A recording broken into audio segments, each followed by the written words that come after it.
Good morning everyone. आज दिन है शनिवार 24 सितंबर 2022। आज हम लोग पढ़ाई करेंगे लक्ष्मीकांत पॉलिटी की किताब से चैप्टर 2 संविधान का निर्माण, मेकिंग ऑफ द कॉन्स्टिट्यूशन। संविधान सभा की मांग। भारत में संविधान सभा के गठन का विचार वर्ष 1934 में पहली बार एम.एन. रॉय ने रखा। रॉय ने वामपंथी आंदोलन के प्रखर नेता थे। 1935 में भारतीय राष्ट्रीय कांग्रेस ने पहली बार भारत के संविधान के निर्माण के लिए आधिकारिक रूप से संविधान सभा के गठन की मांग की। 1938 में भारतीय राष्ट्रीय कांग्रेस की ओर से पंडित जवाहरलाल नेहरू ने घोषणा की कि स्वतंत्र भारत के संविधान का निर्माण वयस्क मताधिकार के आधार पर चुनी गई संविधान सभा द्वारा किया जाएगा और इसमें कोई बाहरी हस्तक्षेप नहीं होगा। नेहरू की इस मांग को अंततः ब्रिटिश सरकार ने सैद्धांतिक रूप से स्वीकार कर लिया। इसे सन 1940 के अगस्त प्रस्ताव के नाम से जाना जाता है। सन 1942 में ब्रिटिश सरकार के कैबिनेट मंत्री सर स्टैफोर्ड क्रिप्स ब्रिटिश मंत्रिमंडल के एक सदस्य एक स्वतंत्र संविधान के निर्माण के लिए ब्रिटिश सरकार के एक प्रारूप प्रस्ताव के साथ भारत आए। इस संविधान को द्वितीय विश्व युद्ध के बाद अपनाया जाना था। क्रिप्स प्रस्ताव को मुस्लिम लीग ने अस्वीकार कर दिया। मुस्लिम लीग की मांग थी कि भारत को 2 स्वायत्त हिस्सों में बांट दिया जाए, जिनकी अपनी अपनी संविधान सभाएं हों। अंततः भारत में एक कैबिनेट मिशन को भेजा गया। इस मिशन ने 2 संविधान सभाओं की मांग को ठुकरा दिया, लेकिन उसने ऐसी संविधान सभा के निर्माण की योजना सामने रखी जिसने मुस्लिम लीग को काफ़ी हद तक संतुष्ट कर दिया। संविधान सभा का गठन। कैबिनेट मिशन योजना द्वारा सुझाए गए प्रस्ताव के तहत नवंबर 1946 में संविधान सभा का गठन हुआ। योजना की विशेषताएं थीं। पहला, संविधान सभा की कुल सदस्य संख्या 389 होनी थी। इनमें से 296 सीटें ब्रिटिश भारत और 93 सीटें देसी रियासतों को आवंटित की जानी थी। ब्रिटिश भारत को आवंटित की गई 296 सीटों में 292 सदस्यों का चयन 11 गवर्नरों के प्रांतों और 4 का चयन मुख्य आयुक्तों के प्रांतों से किया जाना था। दूसरा, हर प्रांत व देसी रियासतों को उनकी जनसंख्या के अनुपात में सीटें आवंटित की जानी थी। मोटे तौर पर कहा जाए तो प्रत्येक 10 लाख लोगों पर 1 सीट आवंटित की जानी थी। तीसरा, प्रत्येक ब्रिटिश प्रांत को आवंटित की गई सीटों का निर्धारण 3 प्रमुख समुदायों के बीच उनकी जनसंख्या के अनुपात में किया जाना था। ये 3 समुदाय थे: मुस्लिम, सिख व सामान्य।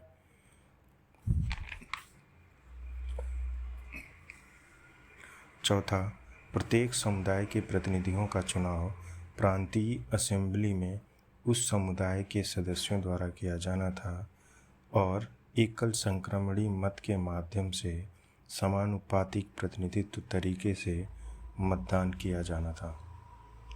पांचवा, देसी रियासतों के प्रतिनिधियों का चयन रियासतों के प्रमुखों द्वारा किया जाना था।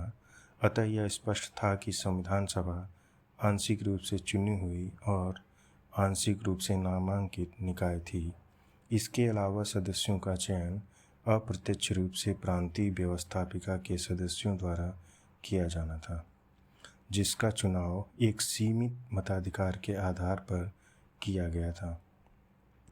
संविधान सभा के लिए चुनाव जुलाई अगस्त 1946 में हुआ। ब्रिटिश भारत के लिए आवंटित 296 सीटें हेतु इस चुनाव में भारतीय राष्ट्रीय कांग्रेस को 208, मुस्लिम लीग को 73 तथा छोटे समूह व स्वतंत्र सदस्यों को 15 सीटें मिली। हालांकि देसी रियासतों को आवंटित की गई 93 सीटें भर नहीं पाई, क्योंकि उन्होंने खुद को संविधान सभा से अलग रखने का निर्णय लिया। यद्यपि संविधान सभा का चुनाव भारत के वयस्क मतदाताओं द्वारा प्रत्यक्ष रूप से नहीं हुआ, तथापि इसमें प्रत्येक समुदाय हिंदू, मुस्लिम, सिख, पारसी, आंग्ल भारतीय, भारतीय ईसाई, अनुसूचित जाति, अनुसूचित जनजाति के प्रतिनिधियों को जगह मिली। इनमें महिलाएं भी शामिल थी। महात्मा गांधी के अपवाद को छोड़ दें तो सभा में उस समय भारत की सबसे बड़ी हस्तियां शामिल थीं। संविधान सभा की कार्यप्रणाली। संविधान सभा की पहली बैठक 9 दिसंबर 1946 को हुई। मुस्लिम लीग ने बैठक का बहिष्कार किया और अलग पाकिस्तान की मांग पर बल दिया। इसलिए बैठक में केवल 211 सदस्यों ने हिस्सा लिया। फ्रांस की तरह इस सभा के सबसे वरिष्ठ सदस्य डॉक्टर सच्चिदानंद सिन्हा को सभा का अस्थायी अध्यक्ष चुना गया। बाद में डॉक्टर राजेंद्र प्रसाद संविधान सभा के अध्यक्ष निर्वाचित हुए। उसी प्रकार डॉक्टर एस.सी. मुखर्जी तथा वी.टी. कृष्णामाचारी सभा के उपाध्यक्ष निर्वाचित हुए। दूसरे शब्दों में संविधान सभा के 2 उपाध्यक्ष थे। उद्देश्य प्रस्ताव 13 दिसंबर 1946 को पंडित नेहरू ने सभा में ऐतिहासिक उद्देश्य प्रस्ताव पेश किया। इसमें संवैधानिक संरचना के ढांचे एवं दर्शन की झलक भी थी। इसमें कहा गया, नंबर 1, यह संविधान सभा भारत को एक स्वतंत्र संप्रभु गणराज्य घोषित करती है तथा अपने भविष्य के प्रशासन को चलाने के लिए एक संविधान के निर्माण की घोषणा करती है। दूसरा, ब्रिटिश भारत में शामिल सभी क्षेत्र, भारतीय राज्यों में शामिल सभी क्षेत्र तथा भारत से के बाहर इस प्रकार के सभी क्षेत्र तथा वे अन्य क्षेत्र जो इसमें शामिल होना चाहेंगे, भारतीय संघ का हिस्सा होंगे। तीसरा, उक्त वर्णित सभी क्षेत्रों तथा उनकी सीमाओं का निर्धारण संविधान सभा द्वारा किया जाएगा तथा इसके लिए उपरांत के नियम के अनुसार यदि वे चाहेंगे तो उनकी अवशिष्ट शक्तियां उसमें निहित रहेंगी तथा प्रशासन के संचालन के लिए वे सभी शक्तियां केवल उनको छोड़कर जो संघ में निहित होंगी इन राज्यों को प्राप्त होंगी। चौथा, संप्रभु स्वतंत्र भारत की सभी शक्तियां एवं प्राधिकार, इसके अभिन्न अंग तथा सरकार के अंग सभी का स्रोत भारत की जनता होगी। पाँचवां, भारत के सभी लोगों के लिए न्याय, सामाजिक, आर्थिक एवं राजनीतिक स्वतंत्रता एवं सुरक्षा, अवसर की समता, विधि के समक्ष समता, विचार एवं अभिव्यक्ति, विश्वास, भ्रमण, संगठन बनाने आदि की स्वतंत्रता तथा लोक नैतिकता की स्थापना सुनिश्चित की जाएगी। छठा, अल्पसंख्यकों, पिछड़े वर्गों तथा जनजाति क्षेत्रों के लोगों को पर्याप्त सुरक्षा प्रदान की जाएगी। सातवां, संघ की एकता को अक्षुण्ण बनाए रखा जाएगा तथा इसके भू क्षेत्र, समुद्र एवं वायु क्षेत्र को सभ्य देश के न्याय एवं विधि के अनुरूप सुरक्षा प्रदान की जाएगी। आठवां, इस प्राचीन भूमि को विश्व में उसका अधिकार एवं उचित स्थान दिलाया जाएगा तथा विश्व शांति एवं मानव कल्याण को बढ़ावा देने के निमित्त उसके योगदान को सुनिश्चित किया जाएगा। इस प्रस्ताव को 22 जनवरी 1946 को सर्वसम्मति से स्वीकार कर लिया गया। इसने संविधान के स्वरूप को काफ़ी हद तक प्रभावित किया। इसके परिवर्तित स्वरूप से संविधान की प्रस्तावना बनी। स्वतंत्रता अधिनियम द्वारा परिवर्तन। संविधान सभा से खुद को अलग रखने वाली देसी रियासतों के प्रतिनिधि धीरे धीरे इसमें शामिल होने लगे। 28 अप्रैल 1947 को 6 राज्यों के प्रतिनिधि सभा के सदस्य बन चुके थे। 3 जून 1947 को भारत के बंटवारे के लिए पेश की गई माउंटबेटन योजना को स्वीकार करने के बाद अन्य देशी रियासतों के ज़्यादातर प्रतिनिधियों ने सभा में अपनी सीटें ग्रहण कर ली। भारतीय हिस्से के मुस्लिम लीग के सदस्य भी शामिल हो गए। भारतीय स्वतंत्रता अधिनियम 1947 ने सभा की स्थिति में निम्न 3 परिवर्तन किए। पहला, सभा को पूरी तरह संप्रभु निकाय बनाया गया जो स्वेच्छा से कोई भी संविधान बना सकती थी। इस अधिनियम ने सभा को ब्रिटिश संसद द्वारा भारत के संबंध में बनाए गए किसी भी कानून को समाप्त करने अथवा बदलने के अधिकार दे दिए। दूसरा, संविधान सभा एक विधायिका भी बन गई। दूसरे शब्दों में कहा जाए तो सभा को 2 अलग अलग काम सौंपे गए। इसमें से एक था स्वतंत्र भारत के लिए संविधान बनाना और दूसरा था देश के लिए आम कानून लागू करना। इन दोनों कार्यों को अलग अलग दिन करना था। इस प्रकार संविधान सभा स्वतंत्र भारत की पहली पसंद बनी। जब भी सभा की बैठक संविधान सभा के रूप में होती, इसकी अध्यक्षता राजेंद्र प्रसाद करते और जब बैठक विधायिका होती तो इसकी अध्यक्षता जीवी मावलंकर करते। संविधान सभा 26 नवंबर 1949 तक इन दोनों रूपों में कार्य करती रही। इस समय तक संविधान निर्माण का कार्य पूरा हो चुका था। तीसरा, मुस्लिम लीग के सदस्य भारतीय संविधान सभा से अलग हो गए। इसकी वजह से सन 1946 में माउंटबेटन योजना के तहत तय की गई सदस्यों की कुल संख्या 389 सीटों के बजाय 299 तक आ गिरी। भारतीय प्रांतों की संख्या 296 से 229 और देशी रियासतों की संख्या 93 से 70 कर दी गई। 31 दिसंबर 1947 को राज्यवार सदस्यता को समझना अत्यंत आवश्यक है।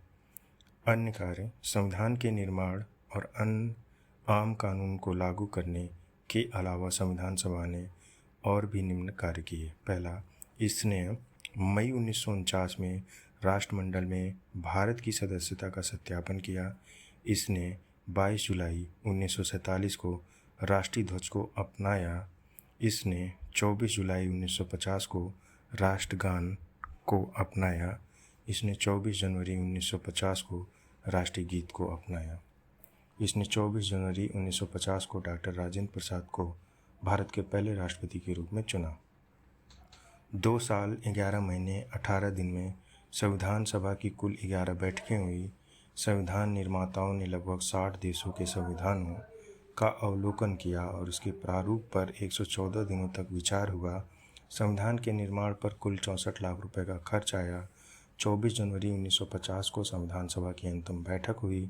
इसके बाद सभा ने 26 जनवरी 1950 से 51-52 में हुए आम चुनावों के बाद बनने वाली नई संसद के निर्माण तक भारत की अंतरिम संसद के रूप में काम किया। संविधान सभा की समितियां। संविधान सभा ने संविधान के निर्माण से संबंधित विभिन्न कार्यों को करने के लिए कई समितियों का गठन किया। इसमें से 8 बड़ी समितियां थी तथा अन्य छोटी। इन समितियों तथा इनके अध्यक्षों के नाम इस प्रकार हैं।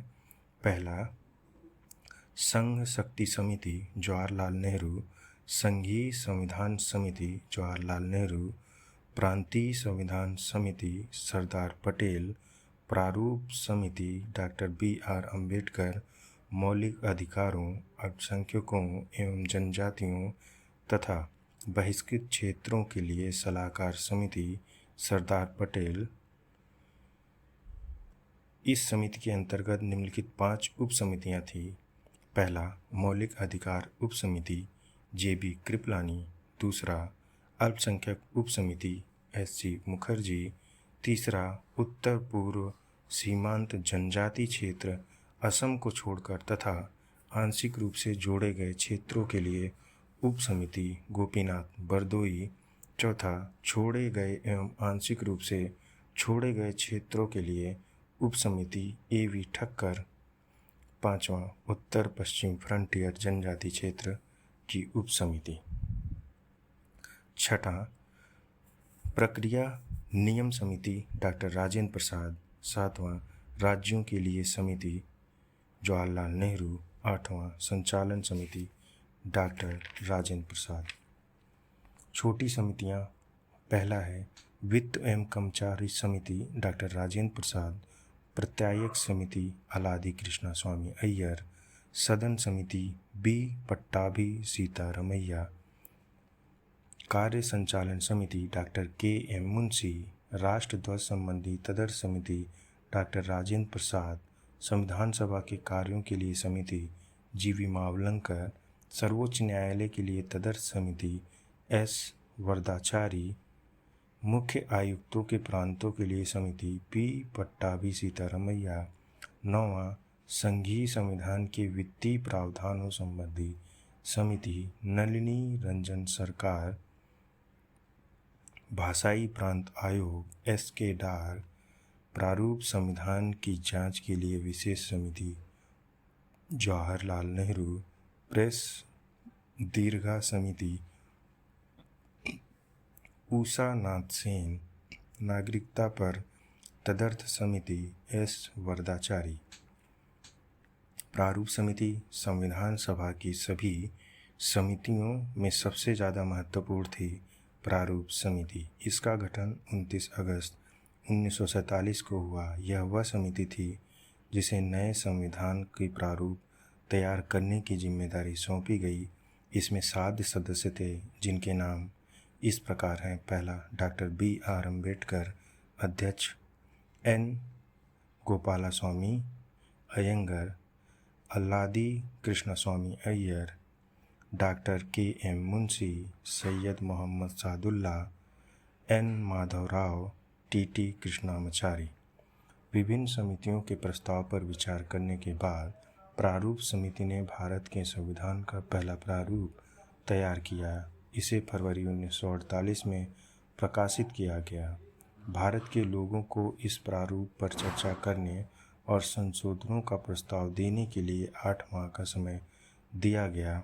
लोगों की शिकायतें, आलोचनाओं और सुझावों के परिप्रेक्ष्य में प्रारूप समिति ने दूसरा प्रारूप तैयार किया, जिसे अक्टूबर 1948 में प्रकाशित किया गया। प्रारूप समिति ने अपना प्रारूप तैयार करने में 6 माह से भी कम का समय लिया। इस दौरान कुल 141 बैठकें हुई। संविधान का प्रभाव में आना। Doctor B.R. अम्बेडकर ने सभा में 4 नवंबर 1948 को संविधान का अंतिम प्रारूप पेश किया। इस बार संविधान पहली बार पढ़ा गया। सभा में इस पर 5 दिन 9 नवंबर 1949 तक आम चर्चा हुई।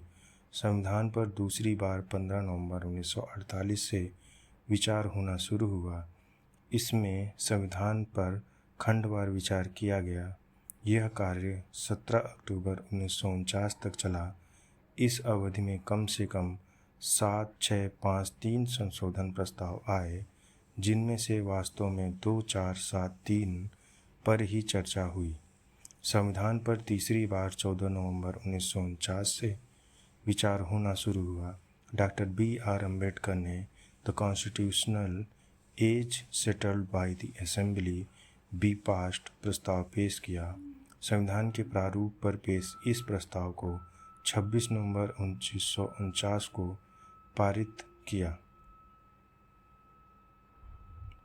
सभा में कुल 299 सदस्यों में से उस दिन केवल 284 सदस्य उपस्थित थे जिन्होंने संविधान पर हस्ताक्षर किए। संविधान की प्रस्तावना में 26 नवंबर 1949 का उल्लेख उस दिन के रूप में किया गया जिस दिन भारत के लोगों ने सभा में संविधान को अपनाया और लागू किया व स्वयं को संविधान सौंपा। 26 नवंबर 1949 को अपनाए गए संविधान में प्रस्तावना 395 अनुच्छेद व 8 अनुसूचियाँ थीं। प्रस्तावना को पूरे संविधान को लागू करने के बाद लागू किया गया। नए विधि मंत्री डॉक्टर B.R. अम्बेडकर ने सभा में संविधान के प्रारूप को रखा। उन्होंने सभा के कार्यकलापों में बढ़ चढ़कर हिस्सा लिया। उन्हें अपनी तर्क संगत व प्रभावशाली दलीलों के लिए जाना जाता था। उन्हें भारत के संविधान के पिता के रूप में पहचाना जाता है।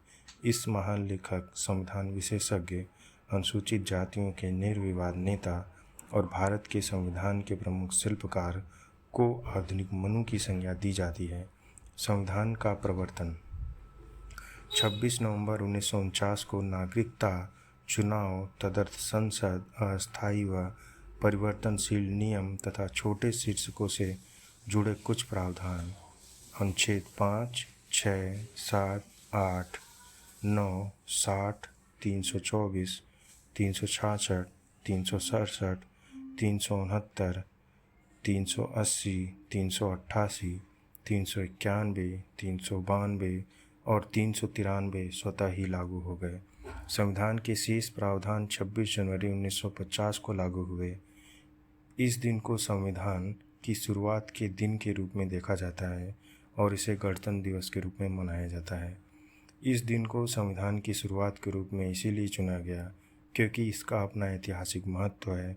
इसी दिन 1903 में भारतीय राष्ट्रीय कांग्रेस के लाहौर अधिवेशन में पारित हुए संकल्प के आधार पर पूर्ण स्वराज दिवस मनाया गया था।